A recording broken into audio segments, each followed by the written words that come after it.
Did you know there's an uncrewed underwater vehicle called the Manta Ray that could take on challenging missions to the depths of the ocean? Stay tuned for more. Hey everyone, and welcome to XSTEM All Access. I'm Maynard Okereke, and I'm excited to be part of this series, showcasing some of the coolest minds in STEM. As your host for this episode, I am excited to chat with Eythan Jenkins, a software engineer at Northrop Grumman, who contributed to the groundbreaking Manta Ray project, a first-of-its-kind autonomous underwater vehicle. Northrop Grumman developed and tested the Manta Ray prototype as part of the Defense Advanced Research Projects Agency program, also known as DARPA, pushing the boundaries of underwater technology and innovation. Please join me in welcoming our speaker. Eythan, welcome, and thank you for joining us today. Thank you, Maynard. I'm excited to be here and thrilled to share my experience with you working on Manta Ray. I can't wait to learn more. Eythan, it's fascinating that the Manta Ray is able to navigate underwater without a human crew. How does your role as a software engineer help the Manta Ray operate on its own? If we think of a crewed vehicle, like a submarine that has a team on board, there's many functions and responsibilities that the human crew is going to have. For instance, they're going to be reading in the sensor inputs, and with those inputs, they're going to discern and make decisions based on them.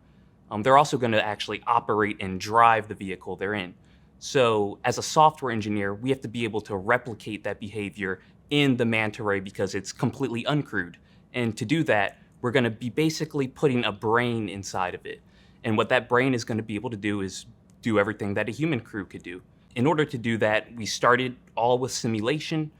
We had a simulated Manta Ray with a simulated mission, and then we used our real code and saw how it would perform. Slowly, we built up the system. We started testing our code against specific components of the real Manta Ray, until finally we were able to get all the components together and had the complete system. At that point, we were able to apply our code to the Manta Ray and have it test in open waters with real missions. How incredible that software helps the Manta Ray think and navigate on its own. Eythan, what kind of challenges does the Manta Ray face in an unpredictable and sometimes inhospitable underwater environment, such as the deep ocean? And what do engineers do to combat these challenges? As an engineer, we always want to look at the challenges and the risks involved with a project. So with the Manta Ray, being an undersea vehicle, there are a lot of unique challenges and risks that we had to control and assess. For instance, a lot of physical challenges. The most glaring was making sure that the Manta Ray wasn't going to collide with anything or hit the sea floor. So we had to control for that. We also had to make sure that it was made of a durable material so that while it's underwater for these long missions, it's not going to corrode. We also wanted to make sure that the temperature differences in the sea did not affect how the system operated. We wanted to make sure it was always going to operate the same way. So as a software engineer, we had to control for some of these factors. Also, because we're adding autonomy to the system, we're able to control for that challenge of clear communication. If you think of a UAV or an unmanned air vehicle, you usually have a ground station, and they're able to communicate with the UAV constantly because there's nothing impeding that signal. However, in the underwater domain, you have all this water in the way, and that's going to impede any signals that you try to communicate with the Manta Ray, and that can make it difficult. So as a software engineer, adding in that level of autonomy is going to make it so that we don't have to worry about shoddy signals. We can let the Manta Ray go off on its own and be confident that it's going to be able to complete its mission. Wow, being underwater certainly presents some unique challenges, not just for the Manta Ray's missions, but also for development and testing. You began your work on the Manta Ray when it was just a virtual model and eventually became part of the team that first tested the fully assembled vehicle in water. What was it like witnessing the Manta Ray's groundbreaking placement in water for the very first time? It was a momentous day. To kind of paint the picture, we all got there early in the morning. The sun wasn't even up yet. It was a little chilly, and it started with a speech from our chief engineer, Brian Theobald. And in that speech, he commemorated all the good work that had gone into the Manta Ray, all the time and dedication people put forward into the project, and how it was finally coming to fruition that day as we would put the Manta Ray into the water for its first time.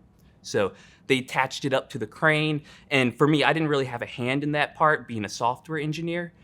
So it was more like a show for me that I got to watch. It was very thrilling and eager to see all the work finally come together, but also a little suspenseful because it was its first time that it was going to go into the water. But it was clearly well planned out. Everything was accounted for. People were talking about the forces on the manta ray as it would be delivered into the water, the forces even on the crane to supply the counterweight for the manta ray. Finally, the manta ray swung over the water and they deployed it, splashed down, and it was finally inaugurated as an aquatic vehicle for the first time. At that point, the crane launch had concluded. Testing would be beginning. Splashdown. I love it. That does sound like a momentous occasion, and I can just imagine the sense of pride felt by the team that contributed to that moment. So, Eythan, can you tell us what makes Manta Ray unique? The Manta Ray is very unique and groundbreaking, so I'm happy to share some of its capabilities.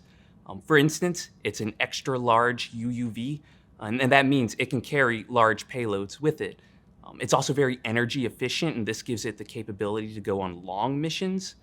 It also is very modular, so it's easy to disassemble and reassemble out in the field. This gives it a lot of advantages.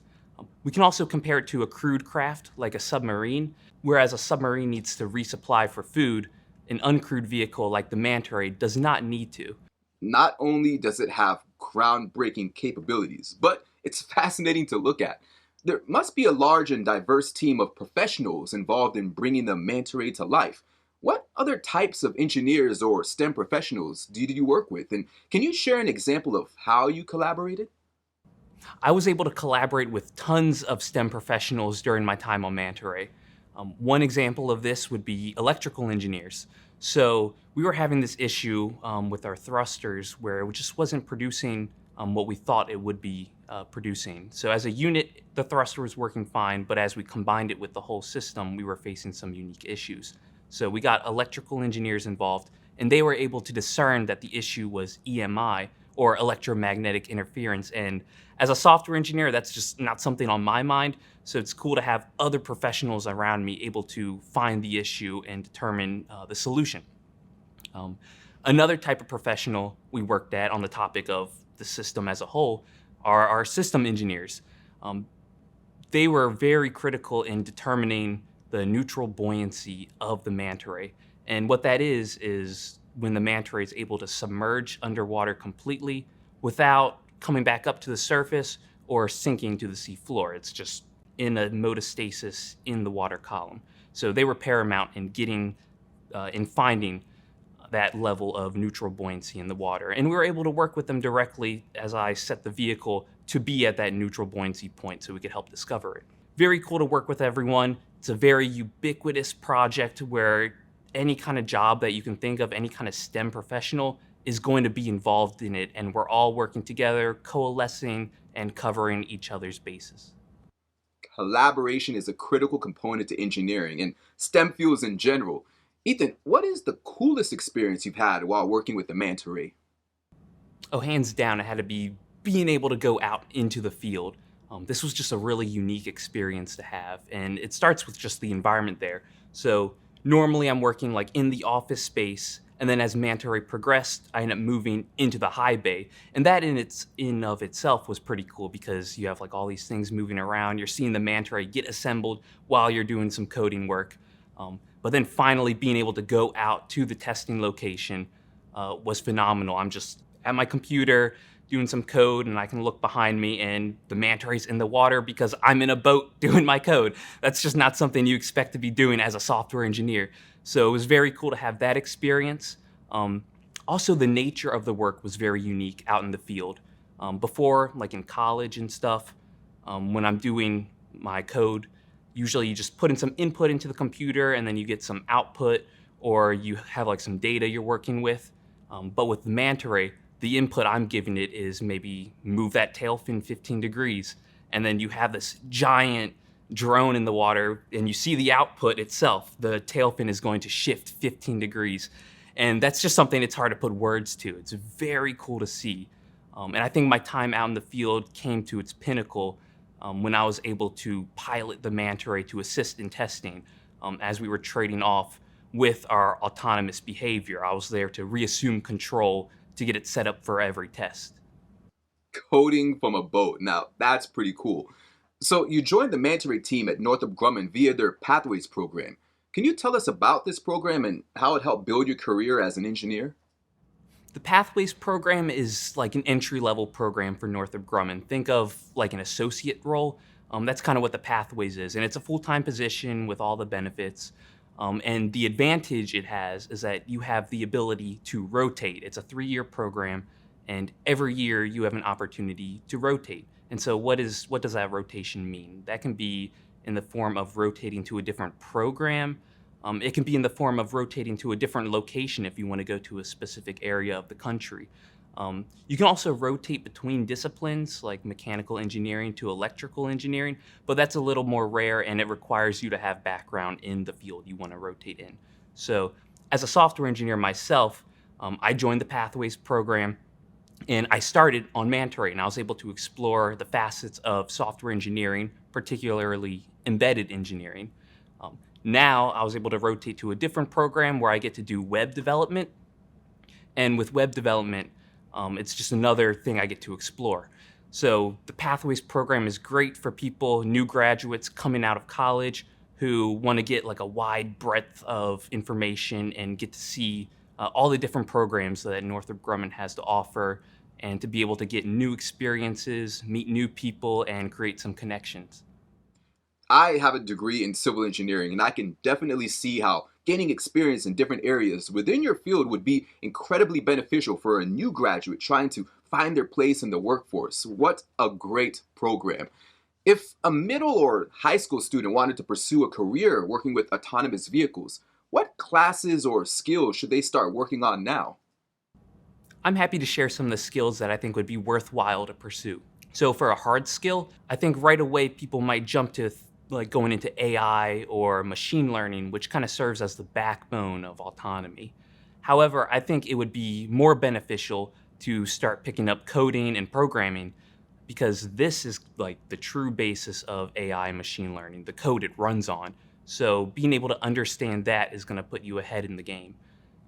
I would start with Python. I think that's a great like start. If you're interested in programming and coding, I think that's a great entry level like programming language to jump into. However, what I think is more important than the hard skill would be the soft skills. And the one that I find very beneficial right now is learning how to learn, making sure you know how, like, for yourself, how you learn best. And being able to capitalize on that is going to just make you more efficient at digesting information and being able to read new content. And that's really important for a field like AI, machine learning, and autonomy because it's constantly changing. We have new developments coming every day. So making sure that you're flexible and adaptable to all the changes is super critical when wanting to pick up a new skill. Additionally, because it's a soft skill, learning how to learn, it's very transferable. So it's going to help you just in every other aspect. So it's a really critical skill, I think, to pick up.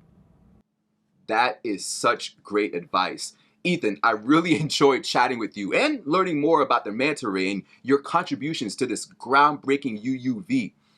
Thank you, Maynard. It was great to be here to share my experiences with you working on Manta Ray. And to everyone out there who is listening, I'm rooting for you and wishing you the best of luck with your STEM endeavors. Thank you for joining us, and best of luck to you as well. And thank you to the audience for tuning in today. Make sure to subscribe to the YouTube channel in the description below and follow us on social media to get updates about new episodes. You do not want to miss any of them. Plus, you'll get access to fun weekly content for students and teachers. And don't forget to check out the full library of episodes available on demand right here. Each one has an NGSS-aligned lesson plan for teachers to use in the classroom, and each lesson also includes a career connection component so your students can explore real-world careers associated with this topic. I had a blast being your host today, and you can keep up with my own STEM adventures here. I'll catch you next time for more XSTEM All Access episodes, where we'll meet more of the coolest minds in STEM.